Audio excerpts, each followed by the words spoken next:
Julie, you're going to tell us a little bit about closing your seasonal home today. Now, what do people have to be concerned about when they're going to be gone for an extended period? Not just for closing your seasonal home. We used to have problems when we were going on vacation. Even for just 2 weeks, there's some things you should do. And obviously, if you're going to be gone for months, you may have to take a few more precautions. But no matter how long you're going to close your home up for, the biggies are heat and humidity. It's Florida. It's muggy. Storms that may come, whether they're hurricanes, thunderstorms, things like that. And also intruders, both human and non-human. Wow.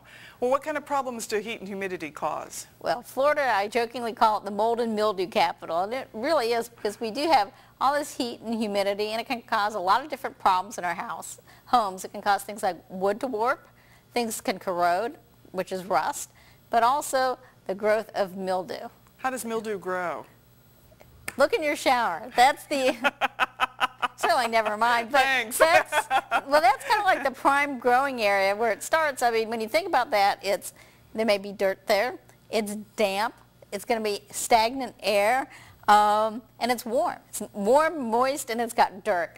Those are all the things that mildew loves to grow, and that obviously will happen in other parts of your house too. But mildew grows best between like 77 degrees and 88 degrees. So we're talking Florida. That's why it's... And does it spread by spores? It can be just kind of blown around? It spreads by spores. It's airborne. So if you have it in one area, you can get it, it'll grow on leather, it'll grow on paper. I don't know if you've ever opened up a shoebox and found mildew all over your shoes.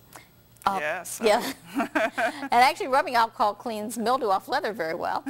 But, it can be anywhere in your house. How do we avoid the problem then? By keeping things clean and dry. You've got to manage your moisture in your home, and it'll grow on places sometimes, on certain walls, things that are, it'll come in through the air, things that you keep on the floor.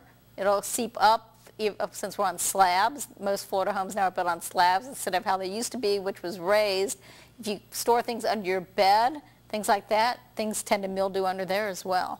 Especially if you have a wet site outside, maybe. You have water against your house, maybe. Right, or if you have like a bed or furniture that's up against the wall, you're not having any air circulation behind it. So what you want to do is keep things so that your air moves, like keeping your closet doors open so that your air can move in it. And also another good way, if you're leaving, is to make sure that your clothes are spread out. You're taking some of your clothes with you, but you want to have your hangers spread out in your closet to have some air circulation, and also to not store your clothes in those plastic garment bags or cover your furniture with plastic. Oh, really? You should use like cloth bags instead of the plastic ones? And if you think that you need to cover your furniture, cover them with clean sheets, not plastic, because there may be some natural moisture or dirt in there, and you're trapping it when you're covering it with plastic. Wow. Now, what about your air conditioner? Should you leave your air conditioner on to keep it cooler so you don't have these problems while you're gone? That's awfully expensive. Yes. The answer to that question is you need to get some of that moisture out of your house. So you're not running your air conditioner while you're gone to make your house livable, because no one's livable in there, but you need to run it to pull some of the moisture out of your air. So there's a couple different things. Some people have timers on their air conditioner. So if you have a timer for when it runs, run it for a couple hours, sometime between like midnight and 6 in the morning, because that way it'll run and it'll pull that moisture out of the air. But most people don't necessarily have timers for their air conditioners. So we recommend that you set your air conditioner to run between like 83 and 85 degrees, so it'll come on when it's warm and it'll pull that moisture out. Because if you set it much higher than that, it may not come on very often, and you won't get the moisture, because you really do need to pull that moisture out of your house. Okay. What are some other issues that we need to think of? Because I know you said Florida's mold and mildew capital. I've also heard it called the lightning capital. Yes, and we have experience about that in our house. First of all, storms and just thunderstorms can come up rolling through, not just hurricanes and things like that.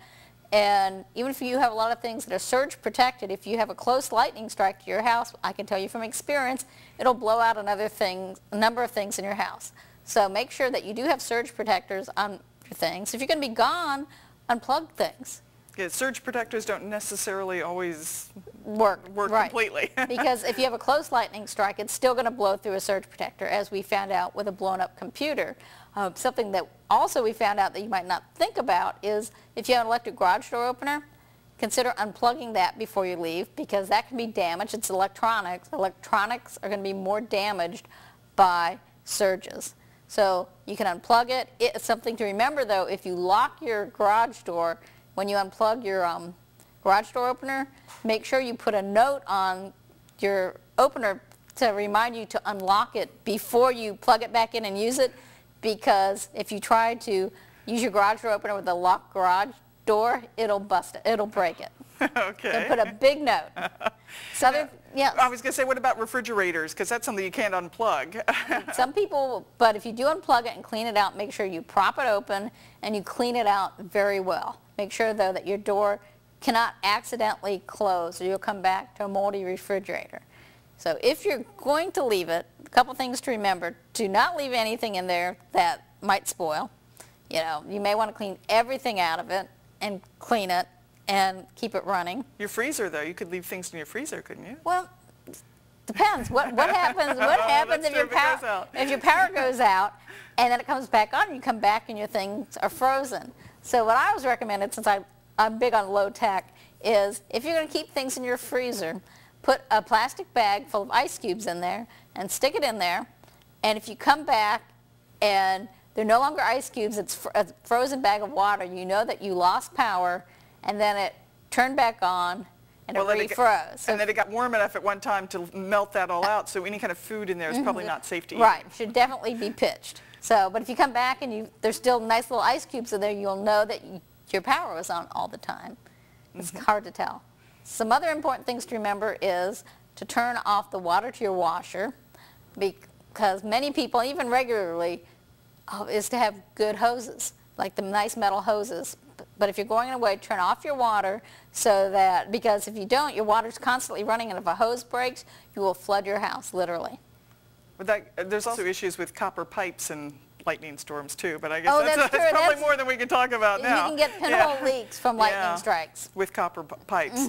Okay, you mentioned intruders. What do we do about human intruders? You want to make sure that your house looks lived in. You know, things like not making sure that your paper's been discontinued, maybe have one of your neighbors check and make sure that they actually did do it, or stop it a week early to make sure that they've quit doing it. Close your blinds, maybe not all the way, but make it so that it's hard to see in. Make sure you have different timers. There's a lot of different timers now with battery backups even, that'll turn it on in different parts of the house. They're easily programmable. So it makes that your house looks lived in. Maybe have a neighbor park their car in front of your house. You know, you just want it to look like, so that if somebody's driving by your house, they think, somebody probably is living there, so if they're going to break in somewhere, they're not breaking in at your house. What about non-human intruders? We only have a few seconds left. Make sure that you're making sure that your house is clean, no food left around. To make sure that you have insects, you might want to spray a barrier of pesticides inside and outside before you go. And make sure that you're sealing up any potential holes to make sure you don't come back with a family of squirrels in your attic. Yes, that's pretty good. Okay, well, thank you very much.